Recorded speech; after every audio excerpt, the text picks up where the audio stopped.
Parliament میں وہ بیٹھے ہیں جو پاکستان کا آئین کہتا ہے Pakistan will be governed by the true representatives of the people of Pakistan. یہ آئین کا ہے. کیا آج وہ ٹرو ریپرزینٹیٹیوز بیٹھے ہیں پارلیمنٹ میں؟ میرا خیال ہے مسلم لیگ کے جو پیپلز پارٹی کے یا ایم کیو ایم کے خاص طور پر، کیونکہ کراچی میں ہم بیٹھے ہیں اور میں وہ ضرور ذکر کرنا چاہوں گا، وہ کیا سمجھتے، وہ خود سمجھتے ہیں کہ وہ ٹرو ریپرزینٹیٹیوز ہیں. جس شہر میں 22 سیٹیں تھی، 22 نیشنل اسمبلی، 21 جو پارٹی جیتی ہے وہ باہر بیٹھی ہوئی ہے اور ایم کیو ایم کو فارم 47 پکڑا کے وہاں پارلیمنٹ میں بھیج دیا گیا. یہ پاکستان کا فائنینشیل ہب ہے، اس کے ساتھ اتنا ظلم نہیں ہونا چاہیے. اگر آپ صحیح لوگوں کے خواہش سے منتخب بھی نہیں کر سکتے، عوام منتخب انہوں نے صبح جا کے ووٹ ڈالا. اور میں محمود اچکزئی صاحب سے بھی دوبارہ اور میڈیا کے سامنے یہ بتانا چاہتا ہوں، میں نے پورا اسٹڈی کیا، اینالائز کیا پاکستان کی الیکشن 2024 کو. اگر سب سے زیادہ دھاندلی ہوئی تھی، ریکارڈ دھاندلی، تو وہ کراچی میں ہوئی تھی. یہ سب کو پتا ہونا چاہیے. ٹی ٹی اے پی کی لیڈرشپ کو بھی پتا ہونا چاہیے اور پی ٹی آئی کی لیڈرشپ کو بھی پتا ہونا چاہیے. وہ اس لیے پتا ہونا چاہیے کہ یہاں پچھلے 15-20 دن میں ایک ایسا ماحول بنا ہے کہ یہاں کے عوام کو محسوس ہوا کہ ان کے بھی نمائندے، ان کی بھی فکر ہے. پہلے کے پی کے چیف منسٹر صاحب آئے اور زبردست ان کا جس طرح سے استقبال کیا گیا اور پتہ چل گیا کہ کس کے پاس قوت ہے. اور اس کے بعد اب یہ all parties conference, Mahmood Achakzai صاحب آئے ہیں، کراچی آئے ہیں، انٹیریئر سندھ گئے تھے، اور ان کو بھی محسوس ہوگا اور ابھی تک ہو چکا ہوگا کہ کراچی میں کس قسم کے جذبات ہیں.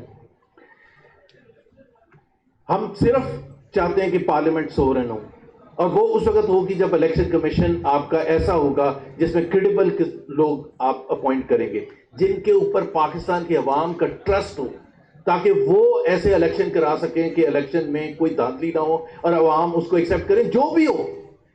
تو ہم بڑا سمپل سے کہتے ہیں کہ 2024 کا الیکشن نامنظور ہے. اسی وجہ سے نیا الیکشن کمیشن تشکیل دیا جائے.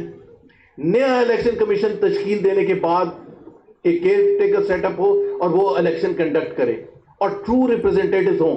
اور سب سے بڑھ کے جو اہم بات ہے، یہ جدوجہد کا آغاز کیا تھا عمران خان نے، اور 2.5 سال پہلے جب ان کو جیل بھیجا گیا تھا تو عوام یہاں یہ ایسا پھیلایا گیا تھا کہ 2 دن میں وہ باہر آ جائیں گے. 2.5 سال میں کوئی ڈیل نہیں کی، 2.5 سال میں بکے نہیں، 2.5 سال میں یہ نہیں ایکسیپٹ کیا کہ ان کو باہر بھیج دیا جائے. اب جب وہ ایک ایگزامپل اتنی بڑی سیٹ کی ہے تو میرا خیال ہے ہمارا تھوڑا سا تو فرض بنتا ہے کہ اس جدوجہد میں کنٹریبیوٹ کرے. اور اسی فرض کے بیسس پر اگر آج عمران خان ہاتھ اٹھا دیں اور ہار مان لے تو آپ سوچیں کہ پاکستان کا کیا ہوگا. یہ بڑا امپورٹنٹ ہے یہ سمجھنا. اور بات یہ نہیں ہے کہ عمران خان کو باہر آ جانا چاہیے، باہر تو آنا چاہیے، کیونکہ ان کے خلاف جو کیسز ہیں وہ سارے پولیٹیکلی موٹیویٹڈ کیسز ہیں. میں 2 باتیں معیشت کے حوالے سے ضرور کروں گا، کیونکہ اس کی اہمیت اس لیے ہے کہ یہ جتنا بھی جب پولیٹیکل انسٹیبلٹی ہوتی ہے تو پولیٹیکل انسٹیبلٹی کی موجودگی میں اکنامک اسٹیبلٹی نہیں آ سکتی. یہ ایک بالکل لازم ریلیشن شپ ہے. اور پاکستان کے عوام نے پچھلے 70 سال میں یہ دیکھا ہے کہ پاکستان میں بار بار ملٹری انٹرونشن ہوا، بار بار اس قسم کی حکومتیں آئیں جن کو حق نہیں تھا الیکشن جیتنے کا، پھر بھی وہ ان کو لا کے بٹھا دیا گیا. اس وجہ سے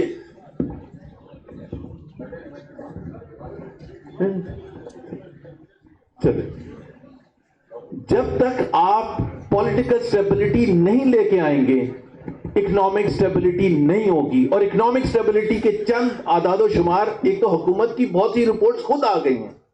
ابھی ایک حال ہی میں ایک رپورٹ آئی ہاؤس ہولڈ انکم سروے، جنوری کی 1 تاریخ کو حکومت پاکستان نے ریلیز کی. اس کے مطابق پچھلے 4 سال میں ہر پاکستانی کی زندگی خراب ہوئی ہے معیشت کے حوالے سے. جو مڈل کلاس ہے 23% ان کی انکم لیول کم ہوئی ہے. اب اس کا کیا جواز ہے؟ سوائے ایک طبقہ ہے جو پچھلے 4 سال میں جو اوپر گیا ہے، وہ اشرافیہ ہے. یہ رپورٹ میں ہے کہ اوپر کے جو اشرافیہ وہ بڑی زبردست ہے، ان کے لیے مواقع بھی زیادہ ہوئے ہیں. آپ کراچی اسٹاک ایکسچینج کا حال دیکھ لیں کہ کس طرح سے اس نے ریکارڈ توڑ دیے ہیں. ادھر کراچی اسٹاک ایکسچینج ریکارڈ توڑ رہے ہیں اور ادھر غربت کے ریکارڈ ٹوٹ رہے ہیں. پاکستان کی تاریخ میں کبھی بھی 45% پاکستانی غربت کی لکیر سے نیچے نہیں تھے جو آج ہیں, اور مزید ہر روز ہر منٹ اس میں اضافہ ہو رہا ہے. پاکستان میں بے روزگاری ریکارڈ ہائی ہے. یہ حکومت کی اپنے اعداد و شمار ہیں. اگر آپ کے یہ اعداد و شمار ہیں, اگر آپ کی ایکسپورٹس آپ دیکھ لیں پلنج کر گئی ہیں. 3.5 سال پہلے کہاں ایکسپورٹس تھی؟ 2 انڈیکیٹر جو سب سے زیادہ اہم ہوتے ہیں معیشت کے حوالے سے, ایک انویسٹمنٹ اور ایک ایکسپورٹس.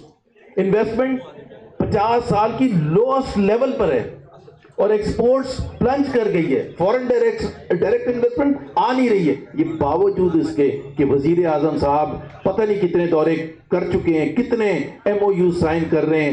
ابھی بھی بتایا جاتا ہے کہ جی یہ ہم نے شامل کر لیا, یہ ہم نے فلانے کنٹری کے ساتھ کر لیا. کہاں ہیں؟ نہیں آئے گا جب تک رول آف لا نہیں ہے. کبھی بھی نہیں آئے گا رول آف لا. جہاں جس ملک میں رول آف لا نہیں ہوگا, اور آپ نے جو جوڈیشری کا حال کیا ہے, آپ کی جوڈیشری پر کوئی ٹرسٹ نہیں کرتا, اور سب سے زیادہ جو مس ٹرسٹ کرنے والا طبقہ ہے وہ بزنس مین ہے پاکستان کا, اور پاکستان کے باہر کا جو بزنس مین ہے. اگر وہ آج پاکستان کا بزنس مین جو معاہدہ کرتے ہیں حکومت پاکستان کے ساتھ یا حکومت پاکستان کے کسی ادارے کے ساتھ, وہ تصفیہ اگر کوئی ڈسپیوٹ ہو تو وہ ایگریمنٹ میں یہ لکھواتا ہے کہ یہ باہر اس کا طے ہوگا, لندن میں یا سوئٹزرلینڈ میں. آپ کی عدالتوں پر آپ کے اپنے بزنس مین کا ٹرسٹ نہیں ہے. تو وہ چپ کر کے تو بیٹھے ہوئے ہیں, اس لیے چپ کر کے بیٹھے ہوئے کہ ان کے پاس تو پرکس اینڈ پریویلیجز ہیں. لیکن جہاں میں غربت کی بات کر رہا تھا, میں ایک چیز ضرور کہنا چاہتا ہوں کہ جہاں 45% عوام غربت کی لکیر سے نیچے ہیں, جہاں مڈل کلاس ختم ہو چکی ہے, ان کی پرچیزنگ پاور 65% کم ہوئی ہے, وہاں اشرافیہ جو ہے, آپ پارلیمنٹ کے ممبران دیکھ لیں, آپ ججز دیکھ لیں, آپ دوسرے لوگ دیکھ لیں, 300% اپنی تنخواہوں میں اضافہ کیے, 300%, 500% اضافہ کیے. اس کا کوئی جواز ہے؟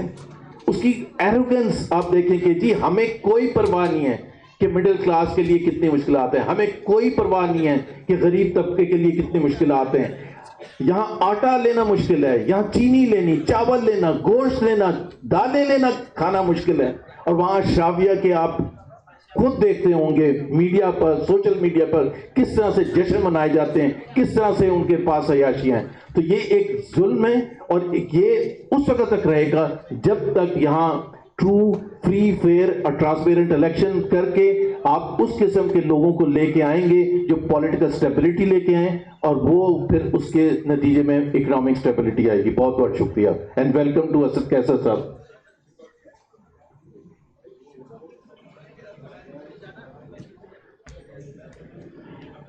بہت شکریہ. خواتین و حضرات, اب جس کو ہم دعوت دینے